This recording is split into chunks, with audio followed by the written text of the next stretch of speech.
Hi friends, Raf talk പോഡ്കാസ്റ്റിൻ്റെ പുതിയൊരു എപ്പിസോഡിലേക്ക് അവർക്കും സ്വാഗതം. അങ്ങനെ അർജൻറ്റീന വേൾഡ് കപ്പിൽ അവരുടെ ആദ്യ മത്സരം ഗംഭീരമായിട്ട് വിജയിച്ചിരിക്കുന്നു. അൾജീരിയയെ ഏകപക്ഷീയമായ 3 ഗോളുകൾക്കാണ് പരാജയപ്പെടുത്തിയിരിക്കുന്നത്. ലയണൽ മെസ്സിയുടെ ഹാട്രിക്ക് കണ്ട ആരാധകരൊക്കെ ആവേശത്തിലേക്ക് മാറിയ ഒരു മത്സരം. അപ്പോൾ കളിയെക്കുറിച്ച് വിലയിരുത്താൻ വേണ്ടി നമ്മുടെ ഒപ്പം ഫുട്ബോൾ നിരീക്ഷകൻ ഷിഹാബ് സാർ ഉണ്ട്. Welcome Shihab sir. കണ്ടില്ലേ, ലയണൽ മെസ്സി പൊളിച്ചടുക്കി. ലയണൽ മെസ്സി ഷോ 3 ഗോളുകൾ എങ്ങനെ കാണുന്നു? 3 ഗോളുകൾ ഈ 39-ാം വയസ്സിലും എന്താ പറയുക, ഇൻഡിവിജ്വൽ ബ്രില്യൻസ് എന്നേ പറയാൻ പറ്റുള്ളൂ. കാരണം വെച്ചാൽ എന്താ പറയുക, നമ്മൾ ഇപ്പോൾ അർജൻറ്റീന അൾജീരിയ മത്സരത്തിൽ ശരിക്ക് ഒരു എന്താ പറയുക, മെസ്സിയാണ് നിറഞ്ഞുന്നത്. ആക്ച്വലി എന്താ പറയുക, വേറൊരു പ്ലേയേഴ്സ് നമ്മൾ നോക്കുകയാണെന്നുണ്ടെങ്കിൽ പിന്നെ നമുക്ക് എടുത്ത് പറയാവുന്ന ശരിക്കും ഡീപോൾ ഉണ്ടായിരുന്നു. പിന്നെ നമുക്ക് ആക്ച്വലി നമ്മൾ ആ ഒരു മത്സരത്തിൽ നോക്കുകയാണെന്നുണ്ടെങ്കിൽ ഒരു മെസ്സി മാത്രമാണല്ലോ, ആകെ മെസ്സി മയം എന്നുള്ളതാണ്. അപ്പോൾ ഈ കളി മൊത്തം നമ്മൾ എടുത്ത് നോക്കിയാലും അങ്ങനെ തന്നെ പറയാനുള്ളൂ. അതിനപ്പുറത്തേക്കുള്ള വലിയ ടാക്ടിക്കൽ കാര്യങ്ങളൊന്നും അതിൽ നമുക്ക് കാണാനുണ്ടായിരുന്നില്ല. ഈ കളി ജയിച്ചതിൽ അർജൻറ്റീന ശരിക്കും ജയിച്ചത് മെസ്സിയുടെ സാന്നിധ്യം കൊണ്ടാണ്. കളി കഴിഞ്ഞിട്ട് അതാണ് സ്കലോനി പറഞ്ഞത്, ഞാൻ സ്പീച്ച്ലെസ് ആണ്, മെസ്സിയെക്കുറിച്ച് പറയാൻ എനിക്ക് വാക്കുകളില്ല. അതാണ് മാക്കലിസ്റ്റർ കളി കഴിഞ്ഞിട്ട് പറഞ്ഞത്, സെയിം വാക്കുകളാണ്. റോദ്രിഗോ ഇപ്പോഴും ഇതേപോലെ എല്ലാവർക്കും ഒരേ സ്വരമാണ്, ഞങ്ങൾക്ക് വാക്കുകളില്ല എന്ന് അദ്ദേഹത്തിൻ്റെ സഹതാരങ്ങൾ പോലും പറയുന്ന ഒരവസ്ഥയിലാണ്. മാക്കലിസ്റ്റർ പറയുന്നുണ്ട്, വിത്തൗട്ട് മെസ്സി ഈ ടീം എങ്ങനെയാവും എന്ന് പറയുന്ന കുറേ ആളുകളുണ്ട്. നിങ്ങൾ കാണുക, മെസ്സിയാണ് എല്ലാം, ഞങ്ങൾ ഈ ടീം തന്നെ അദ്ദേഹത്തിന് വേണ്ടിയുള്ള എന്ന് പറയുന്നത്. എന്ത് പറയുന്നത്, വിത്തൗട്ട് മെസ്സി എങ്ങനെ? അതാണ് ആശങ്കപ്പെടുത്തുന്ന ഒരു സംഭവം. മുമ്പ് പറഞ്ഞാണ് മെസ്സിലെസ് അർജന്റീന എങ്ങനെയായിരിക്കും എന്നുള്ളത്. എന്താ പറയുക, എന്താ പറയുക, ഈ ഒരു പ്രായത്തിലും ആ തരത്തിലുള്ള ഗോളുകൾ, എന്താ പറയുക, അത്രയും നിലവാരമുള്ള ഹൈ സ്റ്റാൻഡേർഡ് ഗോളുകളാണ്. ആ ഗോളുകളും ഇപ്പോഴും അടിക്കുന്നുള്ള. അപ്പോൾ ഈ മെസ്സിയെ മാറ്റി നിർത്തിയിട്ടുണ്ടെങ്കിൽ അപ്പോൾ ആലോചിച്ചിട്ടുണ്ട്, അർജന്റീന ടീം ഒരു മീഡിയോക്കർ ടീമല്ലേ എന്നുള്ളത്. ഒരു സാധാരണ ടീമാണ് മറ്റുള്ള എന്താ പറയുക. അപ്പോൾ മെസ്സിയുടെ ഒരു സാന്നിധ്യം, ഞാനിപ്പോൾ സത്യം പറഞ്ഞിട്ടുണ്ടെങ്കിൽ ഇപ്പോൾ മെസ്സിയെ ഇന്നത്തെ കളിയിൽ എന്താ പറയുക നോക്കിയപ്പോൾ കണ്ടിട്ടുള്ളത്, മെസ്സി ആക്ച്വലി എന്താ പറയുക, ഞാൻ കൂടുതൽ അത്രയും റോളുകളൊന്നും മെസ്സി കൊടുക്കുമെന്ന് വിചാരിച്ചിട്ടുണ്ടായിരുന്നില്ല. ഇപ്പോൾ ഡിഫൻസിലേക്ക് ഇറങ്ങിയിട്ട് അവിടെ അസിസ്റ്റ് ചെയ്യുന്നത് കണ്ടു, സഹായിക്കുന്നത് കണ്ടു. അപ്പോൾ എന്താ പറയുക, മൊത്തത്തിൽ ഈ 39-ാം വയസ്സിൽ മുമ്പർക്ക് ഒരു അധിക ചുമതല വെച്ചെങ്കിൽ അത് എൻജോയ് ചെയ്തിട്ട്, മറ്റുള്ളത് വളരെ മോസ്റ്റ് ഇമ്പോർട്ടൻ്റ് ആയ ഒരു കാര്യം എന്ന് പറഞ്ഞിട്ടുണ്ടെങ്കിൽ മെസ്സി വളരെ ആസ്വദിച്ചിട്ട് വളരെ റിലാക്സ്ഡ് ആയിട്ടാണ് കളിച്ചതെന്നുള്ളതാണ്. അതിലേറ്റവും പ്രധാനപ്പെട്ട അർജന്റീന മൊത്തത്തിൽ അങ്ങനെ തന്നെയായിരുന്നു. അപ്പൊ അതുകൊണ്ടാണ് അവർക്ക് ഒരു ഓർഗനൈസ്ഡ് ആയിട്ട് അധികം പ്രസ് ചെയ്തിട്ടൊന്നും അർജന്റീന കളിച്ചില്ല. ഫസ്റ്റ് ഹാഫിൽ ആകെ ഒരു ഷോട്ടാണ് ഓൺ ടാർഗറ്റ് ഉണ്ടായിരുന്നത്. ആകെ 3 ഷോട്ടാണ് ആകെ ടീം അടിച്ചത്. അത് എതിർ ടീം 3 ഷോട്ട്, അർജന്റീനയും 3 ഷോട്ട്. അപ്പോൾ ഈ മെസ്സി 17-ാം മിനിറ്റിലെ ഗോൾ അടിച്ചതിന് ശേഷം പിന്നെ അർജന്റീന ഒരു ഷോട്ട് അടിക്കുന്നത് 41-ാം മിനിറ്റിലാണ്. അപ്പോൾ കുറച്ച് റിലാക്സ്ഡ് ആയിട്ടൊക്കെയാണ് കളിച്ചത്.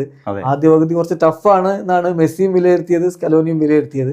അവർ പക്ഷേ ആദ്യ പകുതിയിൽ അത്രയധികം അവരങ്ങ് അറ്റാക്ക് ചെയ്ത് കയറിയിട്ടില്ല എന്നുള്ളൊരു ഫീലിംഗ് ഞാൻ ചിന്തിച്ച സമയത്ത്. ഇപ്പോൾ എന്തുകൊണ്ടാണ് ഇപ്പോൾ അൾജീരിയ, എന്താ പറയുക, കേപ്പ് വെർദെ, അതേപോലെ തന്നെ ഓസ്ട്രേലിയ പോലുള്ള ടീമുകളൊന്നും ഇൻസ്പയർഡ് ആയില്ലേ കണ്ടപ്പോ സ്വാഭാവികമായിട്ട് അങ്ങനെ ആവും വിചാരിച്ചു. കുറെയൊക്കെ ചെറുത്തുനിൽപ്പ് വിചാരിച്ചു.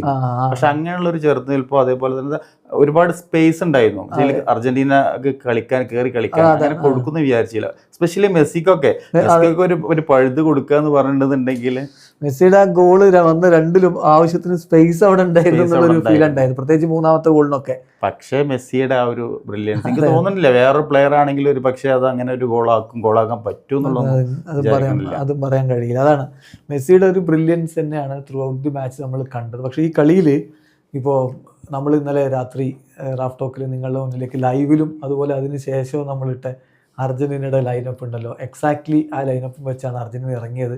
ഗോൾ കീപ്പറായിട്ട് എമിലിയാനോ മാർട്ടിനസും, ഡിഫൻസിൽ പ്രധാനമായിട്ടും ഓട്ടാമെൻഡിയെ പുറത്തിരുത്തിയിട്ട് ലിച്ചയും, അതായത് ലിസാൻഡ്രോ മാർട്ടിനസും ക്യൂട്ടി റൊമേറോയും, പിന്നെ 2 വിങ്ങർമാരിൽ. അതിൽ ലെഫ്റ്റ് വിങ്ങിലാണ് ഒരു സംശയം ഉണ്ടായിരുന്നത്, ടാഗ്ലിയാഫിക്ക് പകരം ആരെന്നുള്ളത്.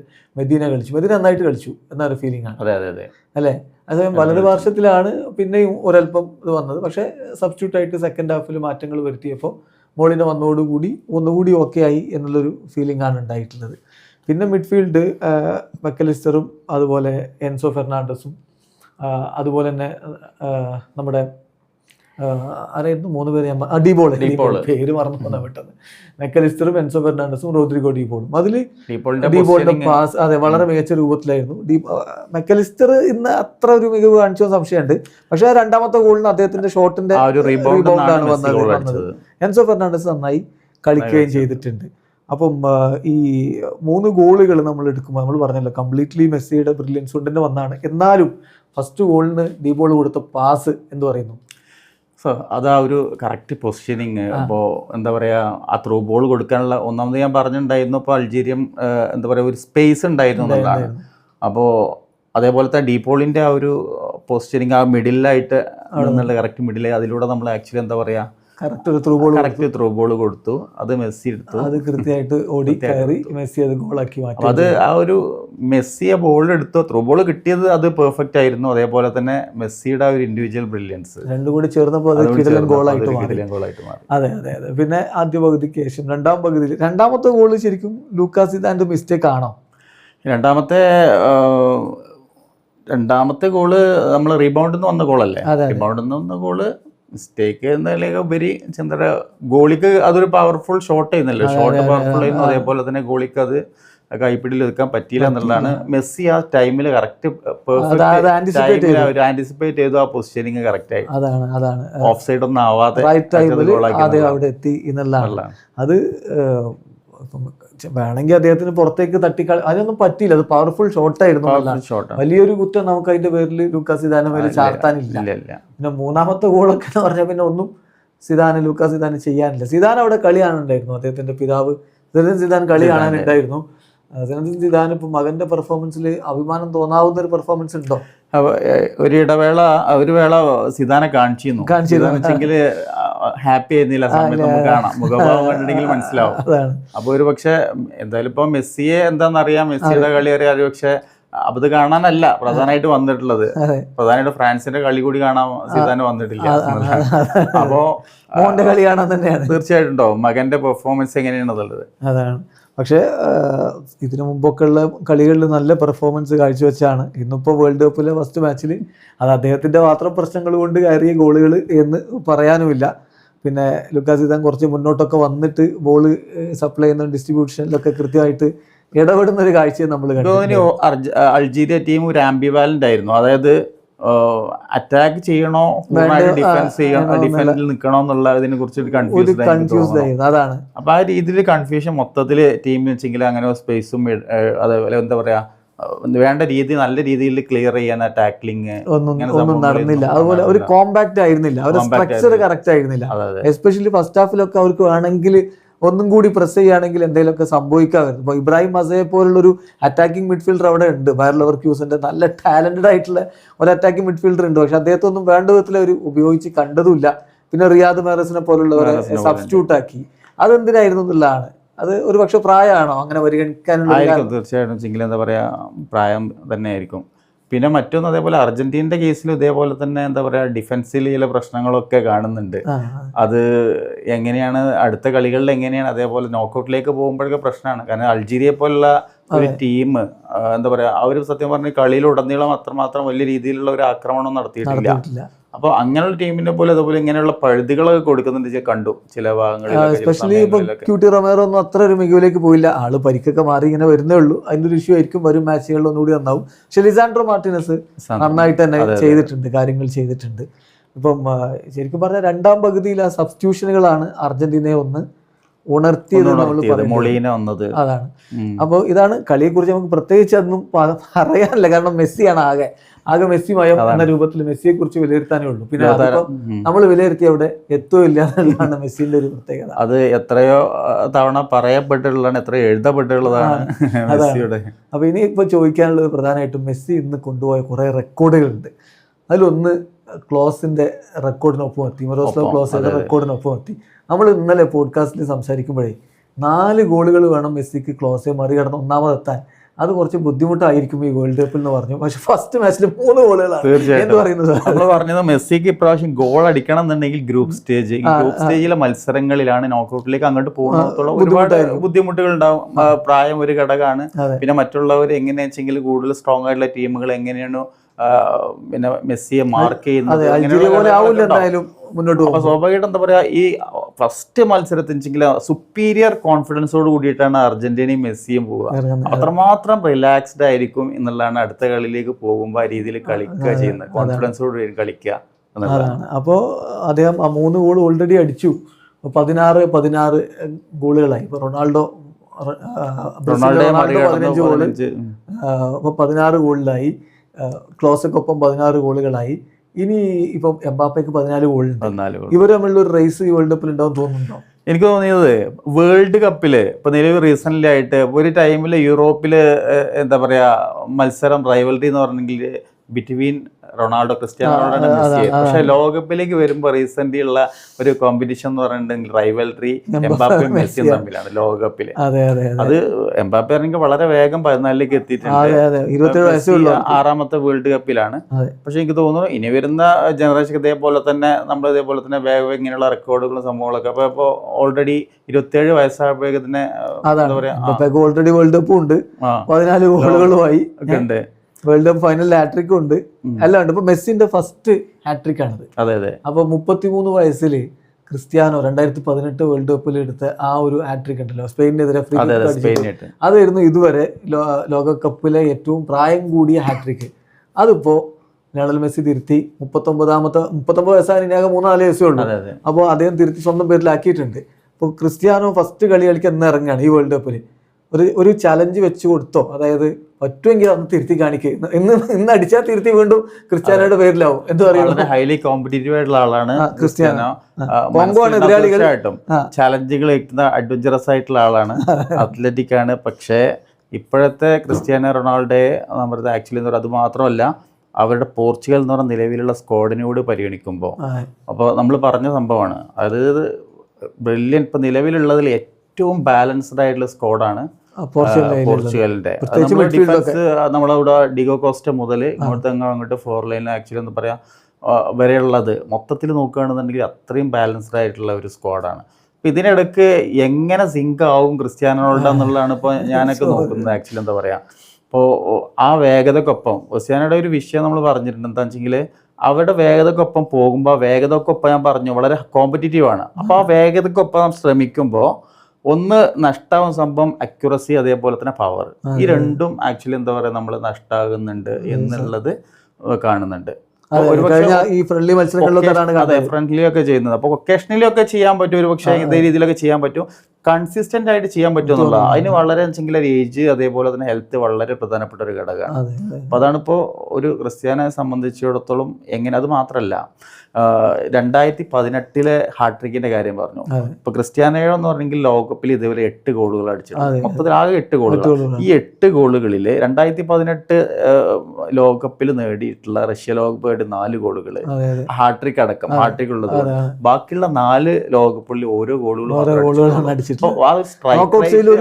നോക്കൌട്ട് സ്റ്റേജിൽ ഒറ്റൊന്നുമില്ല. അതേപോലെ തന്നെ അങ്ങനത്തെ ആ ഒരു സ്ട്രൈക്ക് റേറ്റ് എന്ന് പറഞ്ഞ ക്രിസ്ത്യാനോ വളരെ ബാക്കിലാണ്. വേൾഡ് കപ്പിൽ മെസ്സിയും തുടക്കത്തിലൊക്കെ ആയിരുന്നു. പക്ഷേ ഇപ്പൊ കഴിഞ്ഞ വേൾഡ് കപ്പ് മുതലാണ് ഇത്രയും ഗോളുകൾ യഥാർത്ഥത്തിൽ വരുന്നത്.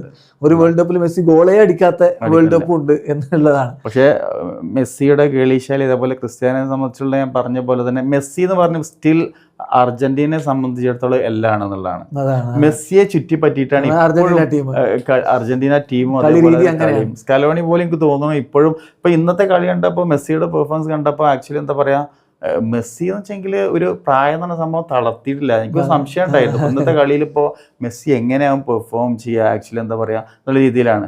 അത്രയും വളരെ ഒരു എനർജിയോടുകൂടി വളരെ റിലാക്സ്ഡ് ആയിട്ട് വളരെ എന്താ പറയുക ആവേശത്തോട് കൂടിയിട്ടാണ് മെസ്സി ഇന്ന് കളിച്ചിട്ടുള്ളത് എന്നുള്ളത്. തീർച്ചയായിട്ടും. അപ്പോൾ അതിനൊരു വ്യത്യാസമുണ്ട്. പോർച്ചുഗൽ അങ്ങനെയല്ല, ക്രിസ്ത്യാനോ മാത്രം ഫോക്കസ് ചെയ്ത് ഒരു ബിൽഡ് ചെയ്ത ടീമല്ല, അതിൻ്റെ വ്യത്യാസമുണ്ട്. പക്ഷേ സാറ് പറഞ്ഞ പോലെ ക്രിസ്ത്യാനോ വളരെ കോമ്പറ്റീറ്റീവ് ആയതുകൊണ്ട് ഇന്നൊരു പക്ഷേ ഹാട്രിക് അടിച്ച് അത് തിരുത്തി കുറിച്ചാലും നമ്മൾ അത്ഭുതപ്പെടേണ്ടതില്ല. കാര്യങ്ങൾ അത്ര എളുപ്പമാവില്ല എന്നറിയാം. എന്നാൽ പോലും പിന്നെ വേറൊരു കാര്യമുള്ളത് 6ാമത്തെ വേൾഡ് കപ്പാണ്. മെസ്സി 6ാമത്തെ വേൾഡ് കപ്പ് കളിക്കുന്ന ആദ്യ താരമായി. ഇന്നിപ്പോൾ ക്രിസ്ത്യാനോ കളിച്ചാലും ആദ്യ താരം എന്നുള്ള റെക്കോർഡ് അത് അവിടെ തന്നെ നിൽക്കുകയും ചെയ്യും. അപ്പോൾ ഇവർ തമ്മിലുള്ളൊരു റേസ് കൂടി ഒരു പക്ഷേ ഈ വേൾഡ് കപ്പിൽ കണ്ടേക്കും. പക്ഷേ എനിക്ക് സത്യം പറഞ്ഞാൽ മെസ്സി ഈ ഫസ്റ്റ് മാച്ചിൽ ഇങ്ങനെ കളിക്കുമ്പോൾ നമ്മൾ മനസ്സിലാക്കേണ്ടത് അധികം ഏതാണ്ട് ഒരു 3 കൊല്ലം യൂറോപ്പ് വിട്ടിട്ട് എന്നിട്ട് MLS പോലുള്ളൊരു ലീഗിൽ അവിടെ ഫാമിലി ലൈഫൊക്കെ ആയിട്ട് എൻജോയ് ചെയ്ത് അവിടെ അങ്ങനെ നിൽക്കുകയാണ്. 2 കൊല്ലമായി ഒരു ഇൻ്റർനാഷണൽ ടൂർണമെൻറ്റ് കളിച്ചിട്ട് അങ്ങനെയുള്ള ഒരാൾ ഒരു മേജർ കളിയിലേക്ക് വന്നിട്ട് വീണ്ടും ഒരു കുഴപ്പമില്ലാതെ അതാണ്. ഇതേപോലെ കളിക്കുന്നു. ഞാൻ പറഞ്ഞത് അതേപോലെ തന്നെ എത്രമാത്രം കോമ്പറ്റീറ്റീവ് ആവാൻ പറ്റുമോ എന്നുള്ള സംശയം ഉണ്ടെന്ന്. ഇന്റർ മയാമി പോലെയുള്ള ടീമിൽ കളിച്ചിട്ട് ആക്ച്വലി എന്താ പറയുക ഇങ്ങനെയുള്ള വേൾഡ് കപ്പ് പോലെ സ്റ്റേജിലൊക്കെ വന്നിട്ട് ഇതിൽ പെർഫോം ചെയ്യാൻ പറ്റുമോ എന്നുള്ളത്. അപ്പോൾ അതിലൊരു ഘടകം ഉണ്ടാവാം. ചിലപ്പോൾ ആക്ച്വലി അൾജീരിയ സ്പേസ് കൊടുത്തിട്ടുണ്ട്. അപ്പോൾ എന്താ പറയാ, മെസ്സി എന്തായാലും അടുത്ത കളിയിലേക്ക് മെസ്സി പോകുന്നു, മെസ്സിയും അർജന്റീന പോകുന്നു അത്ര ഒരു സുപ്രീം കോൺഫിഡൻസ് എന്നുള്ളതാണ് തീർച്ചയായിട്ടും. അപ്പോൾ അതാണ് നമുക്ക് ഇന്നത്തെ അർജന്റീനയുടെ കളിയെക്കുറിച്ച് പറയാനുള്ളത്. അതോടൊപ്പം ഫ്രാൻസിന്റെ ഇന്നലത്തെ കളി, സെനഗലിനെതിരെ എംബാപ്പയും ഒക്കെ നേടിയിട്ടുള്ള വിജയം. ഫ്രാൻസ് ഒന്നാം പകുതിയിൽ ചിത്രത്തിലേ ഇല്ലായിരുന്നു. ഇല്ല ഒന്നാം പകുതി വളരെ മോശം. രണ്ടാം പകുതി അതെ ഒന്നാം പകുതിയിൽ എനിക്ക് തോന്നുന്നു രണ്ട് ടീമും വേണ്ട രീതിയിൽ 20-ാം മിനിറ്റ് വരെ ഒരു ആക്ച്വലി എന്താ പറയാ ഭാഗ്യം ഉണ്ടായിരുന്നെങ്കിൽ ഒന്നാം പകുതി 2 ഗോളിനെങ്കിലും മുന്നിലാണ്. നമ്മളെ നിക്ലാസ് ജാക്സന്റെ ഷോട്ട് പോസ്റ്റ് അടിച്ചു പോയതും പിന്നെ സാറ് ഓപ്പൺ നഷ്ടപ്പെടുത്തി പോയത്.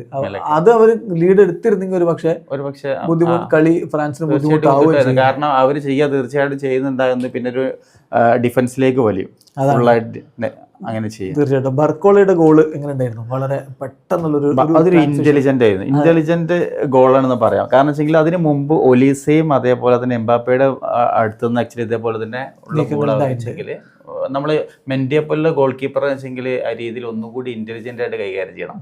അപ്പോൾ ഓവർക്ക് ഇങ്ങനെ രീതിയിലൊക്കെ എന്താ പറയാ അനുഭവ സമ്മത്തുള്ളത് കൊണ്ട് തന്നെ ആക്ച്വലി എന്താ പറയാ അത് ഒന്നുകൂടി തടഞ്ഞിടാൻ പറ്റുന്നതാണ്. പക്ഷേ ബാർക്കോളി ഒന്നുകൂടി ഇന്റലിജന്റ് ആയിട്ട് ഒന്നുകൂടി ലോബി രീതിയിലാണ്. അതിൽ വേറൊരു കാര്യം കൂടി ഉള്ളത്, വെറും 12 സെക്കൻഡ് കൊണ്ടാണ് ഫ്രാൻസിന്റെ ബോക്സിൽ നിന്ന് ആ ബോൾ അപ്പുറത്തെ ബോക്സിൽ എത്തിക്കുന്നത്. വെറും 3 പാസ്. ഇതാണ് ശരിക്കും ഫ്രാൻസിനെ എതിർ ടീമുകൾ പേടിക്കേണ്ട കാര്യം. ഈ ലേതലായിട്ടുള്ള ഈ ഒരു അറ്റാക്കിംഗ് കപ്പാസിറ്റി, വളരെ പെട്ടെന്നുള്ള ട്രാൻസിഷൻ. സെക്കൻഡ് ഹാഫിൽ ഫ്രാൻസ് എന്താ പറയാ ആക്ച്വലി ഞാൻ പറഞ്ഞല്ലോ, ഇപ്പോൾ അവരുടെ ഡ്രസ്സിംഗ് റൂം തീർച്ചയായിട്ടും അല്ലെങ്കിൽ അവിടെ പോയിട്ട് ഹാഫ് ടൈമിൽ നല്ലൊരു കമ്മ്യൂണിക്കേഷന് നടന്നിട്ടുണ്ടാവും. 2002 സെനഗല്, 2002 ലോകകപ്പിലെ അവരുടെ അനുഭവമൊക്കെ തീർച്ചയായിട്ടും പറഞ്ഞിട്ടുണ്ടാവും. അപ്പോൾ അവർ സെക്കൻഡ് ഹാഫിലേക്ക് വന്നപ്പോൾ ഫ്രാൻസ് ആയി അവര് കണ്ടു വെച്ചെങ്കിൽ ബോധബുദ്ധം വളരെ. മറ്റേത് അവര് ഒരുപാട് ആക്ച്വലി എന്താ പറയുക മിസ് പാസുകൾ ഉണ്ടായിരുന്നു. അതേപോലെ തന്നെ നമ്മളൊരു പർപ്പസ് ഉണ്ടായിരുന്നില്ല അവരുടെ കളിയിലൊക്കെ. ആക്ച്വലി എന്താ പറയുക ഒരു പർപ്പസ് ഉണ്ടായിരുന്നില്ല. അലക്ഷ്യമായിട്ടുള്ള ഷോട്ടുകൾ ഉണ്ടായിരുന്നു, ഇങ്ങനെയുള്ള സംഭവങ്ങളൊക്കെ ഉണ്ടായിരുന്നു. അപ്പോൾ ഗോളടിക്കുന്നുള്ള ഒരു ഒന്നിട്ടുള്ള ആക്ച്വലി എന്താ പറയുക ആ രീതിയിലുള്ള ഒരു ബോഡി ലാംഗ്വേജ് ഒന്നും അവരിൽ പ്രത്യേകം കണ്ടില്ല എന്നുള്ള ഒരു ശ്രമം പോലെ ഒരു ഭാഗത്ത് കാര്യമായിട്ട് ഉണ്ടായിരുന്നില്ല എന്നുള്ളതാണ്. സെക്കൻഡ് ഹാഫിൽ പക്ഷേ കളി പിടിക്കുകയും കളി ജയിക്കുകയും ചെയ്തു എന്ന് പറയുമ്പോൾ ഫ്രാൻസിനെ സംബന്ധിച്ചിടത്തോളം വരും മത്സരങ്ങൾക്ക് അതൊരു സെക്കൻഡ് ഹാഫ് സൂപ്പർബായിട്ട് കളിച്ചിട്ടുണ്ട്. അതേ പെർഫോമൻസ് തന്നെ ഫ്രാൻസ് വരും കളികളിൽ നടത്തുമെന്നും കരുതും. അതോടൊപ്പം ക്രിയേറ്റീവ് ആയിട്ട് ഒലീസെ എംബാപ്പെ 2 ഗോൾ അടിച്ചു, മാൻ ഓഫ് ദ മാച്ച് ആയി. പക്ഷേ ആ ഒരു ക്രിയേറ്റീവ് ആയിട്ടുള്ള കളി കളിച്ചത് ഒലീസയാണെന്നുള്ള ഏറ്റവും തർക്കമില്ല. പിന്നെ എർലിംഗ് ഹാലൻഡിന്റെ വക 2 ഗോളുകൾ ഉണ്ടായിരുന്നു. ഹാലൻഡും എംബാപ്പയും 2 ഗോളുകളും, മെസ്സി 3 ഗോളുകളും. ചെറുപ്പക്കാരോടാണ് മെസ്സി ആയിട്ടുള്ള ഈ വേൾഡ് കപ്പിൽ കളിക്കുന്ന പ്രതീക്ഷിക്കപ്പെടാതിരുന്ന മെസ്സി. അതാണ് മെസ്സി. അത് പ്രതീക്ഷിക്കപ്പെടാതിരിക്കാൻ ഒരു പക്ഷെ ആരാധകർ ആഗ്രഹിച്ചിട്ടുണ്ടാവും. പക്ഷെ മെസ്സി ഇടക്കിടക്ക് ഇങ്ങനെ ഇന്റർവ്യൂവിൽ മെസ്സിനോട് കളിക്കുമെന്ന് ചോദിക്കുമ്പോൾ എനിക്ക് തീരുമാനിച്ചിട്ടില്ല, അത് അപ്പോഴേ പറയാൻ പറ്റുള്ളൂ എന്നൊക്കെ അങ്ങനെ പറഞ്ഞ് നീട്ടിക്കൊണ്ടതാണ്. എന്നിട്ട് ഇപ്പോൾ മെസ്സി ഈ ഇപ്പോഴത്തെ ലോകത്തെ ഏറ്റവും പ്രൊളിഫിക് ആയിട്ടുള്ള 2 സ്ട്രൈക്കർമാരാണ് ഇവർ രണ്ടുപേരും. ആ 2 പേര് 2 അടിച്ച് എന്നാ ഞാൻ 3 വെക്കാമെന്നുള്ള ഒരു ഇതിലാണ് നിൽക്കുന്നത്. ഇനി CR7 അതുപോലെ കൊണ്ടുപോകാൻ പറ്റുമെന്നുള്ളതാണ്. അതായത് ഇന്ന് നമുക്ക് പോർച്ചുഗലിന്റെ കളിയിൽ എന്ത് സംഭവിക്കും നോക്കാം. തൽക്കാലത്തേക്ക് ഈ വീഡിയോ അവസാനിപ്പിക്കുകയാണ്. കൂടുതൽ ചർച്ചകളൊക്കെ ആയിട്ട് വീണ്ടും കാണാം.